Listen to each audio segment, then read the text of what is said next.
Please please मुझे यहाँ से आके ले जाओ, मुझे ये शादी नहीं करनी है। नहीं देखो अब मुझे समझाने ना लग जाना, मुझे नहीं करनी, जो तुम कहोगे मैं वो करूंगी। मैं किसी से नहीं मिलूंगी, मैं अपने किसी खानदान वाले से नहीं मिलूंगी। आई प्रॉमिस, आई स्वेयर मैं नहीं मिलूंगी।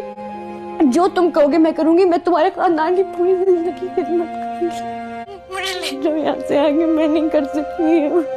मैं नहीं आ सकता। क्यों नहीं आ सकते तुम? बहुत देर हो गई है। तुम अपनी नानी को छोड़ दोगे? यही सही है, हम साथ नहीं चल सकते। क्यों नहीं चल सकते? क्योंकि मेरे और तुम्हारे दरमियान सब खत्म हो गया था। क्या कुछ नहीं करता रहा मैं तुम्हारे लिए। थक गया हूँ मैं। मुझसे थक गए? हाँ थक गया हूँ मैं तुमसे, सॉरी। दिल पे गुस्सा करो तो भी क्या फायदा, कोई कानून ना इश्क का कायदा, बात एक ना भुलाई कोई दिल